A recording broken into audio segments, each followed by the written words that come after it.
ሰላም እንዴት ናችሁ? ውድና የተከበራችሁ የዚህ ቻናል ቤተሰቦች ሰላማችሁ ብዛ በያላችሁ በዓለም ዳርቻ። እንግዲህ ዛሬም እንደተለመደው በአንድ ነገር መጥቻለሁ ማለት ነው።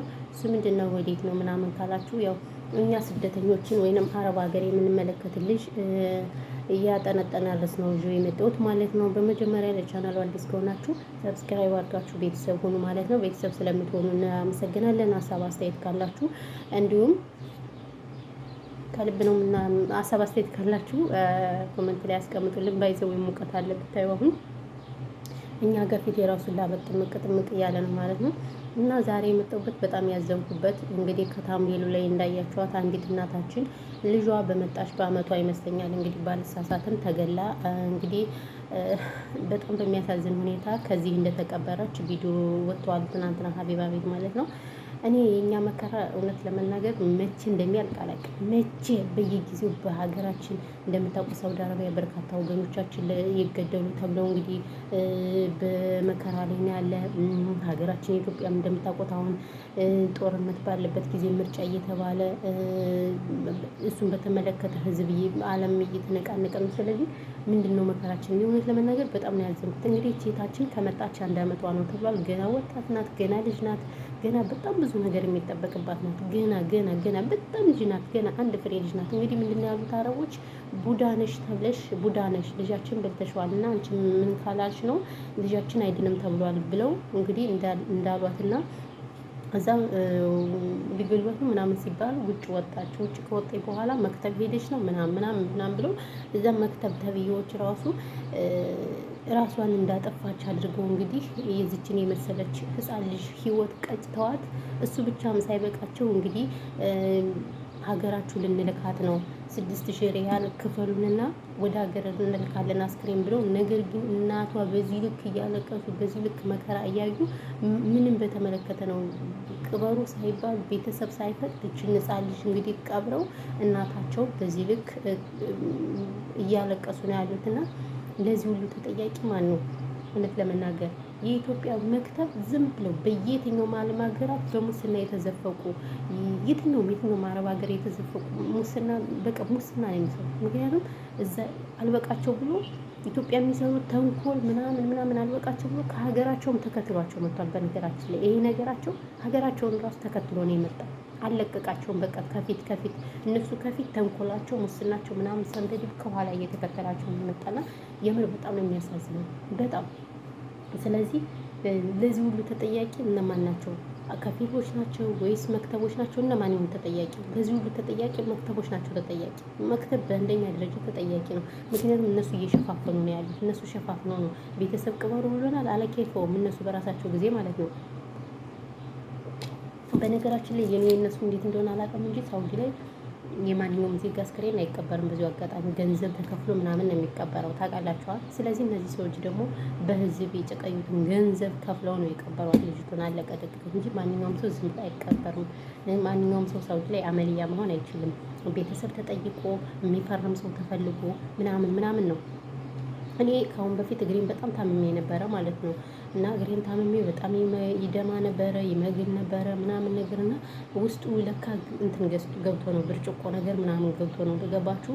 ግቢ ሳጸዳ ምናምን ብርጭቆ ገብቶ እና ከአመት ይበልጠዋል። በቃ መንቀሳቀስ አልቆምኩም። ከዛ መጨረሻ ፈረውኝ ማለት ነው። ፈረውኝ ሐኪም ቤት ሲሄድም በስርዓት አያዩትም። እነዚህ ፊሊፒኖች ናቸው የመንግስት ይወስዱኝና ማለት ነው። ዝም ብለው የሚቀባ ነገር አለ፣ እሱን ቀብተውልኝ ይመልሱኛል።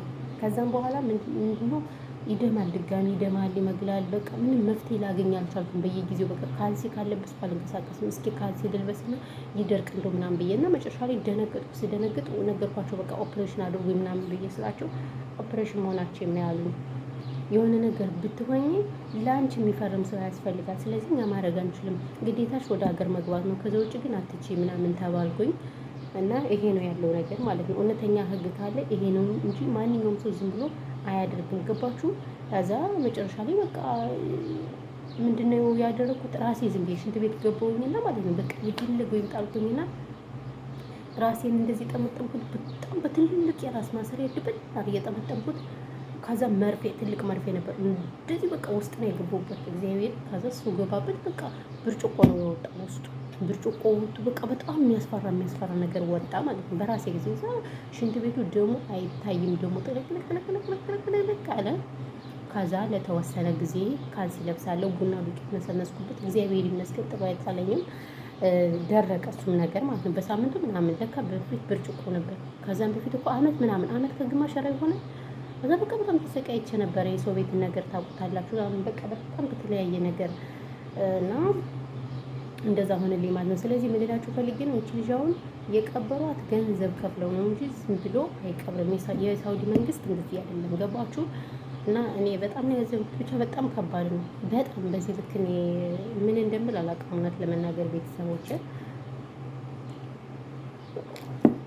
ከእንደዚህ አይነት ነገር ይጠብቀን።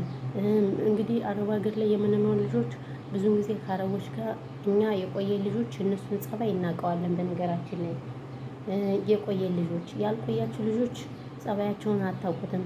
እነሱ ጋር ትዕግስት ያስፈልጋል።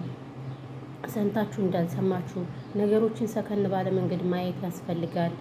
ለሁሉም ነገር መቸኮር አያስፈልግም። ትዕግስት ነው ባይዘው እነሱን የሆነ ነገር ሆኖ እንኳን እነሱን አሸንፋለሁ ማለት በቃ ግርግዳውን ገፍቼ የሆነ ነገር አድርገዋለሁ ማለት ነው። በጣም ትዕግስት ወሳኝ ነው። በቃ እነሱን ዝም ማለት ነው። ከምንም በላይ ዝምታ በቃ አለመመለስ፣ የተለያዩ ነገሮችን አለማሳየት እንጂ በጣም ከባድ ናቸው። እውነት ለመናገር ግን እዚህ ጋር አረቦች ሳይሆኑ ጥፋታቸው የኛ የኢትዮጵያ መክተብ ነው ተጠያቂው።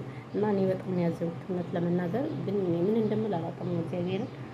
እና ያለው ነገር ይሄን ቤተሰቦች እኛ ጋር ሙቀት አለ። ሙቀት ፊቴን እየጠረኩኝ ነው። በይዘው እንግዲህ እኔ ማዲያት ነው አለብኝ ትላላችሁ። ማዲያት ሁሌ ነው የምታውቁት። የኔ ማዲያት ታውቁታላችሁ። እና ለዛሬ የነበረን ጊዜ ቤተሰቦች ያው ይሄን ይመስላል። ግን በጣም ነው የተሰማኝ እውነት። እናትየዋን ብታዩት ደግሞ ምናልባት ብዙዎቻችሁ አይታችኋታል ብዬ ተስፋ አድርጋለሁ። እናትየዋን ብታዩት በቃ በጣም ታለቅሳላችሁ። በቃ ህይወት እያስጠላችኋል ማለት ለመናገር በጣም በቃ እናትየው ገና ኩርምት ብለው እንደዛ እጃቸው ፊታቸው ጥቁር ብሎ ልጄ ታሳልፍልኛለች፣ ልጅ አሳልፋልኝ፣ ነገ የተሻለ ነገር እዛ ላይ ትመጣለች ተብሎ አሁን በዚህ ልክ እንደዚህ ሲሆን ደግሞ በጣም ነው የሚያሳዝነው። እንደ ሰውኛ ስትቆጥሩት በጣም ያሳዝናል። እና እኔ በጣም ነው የተሰማኝ።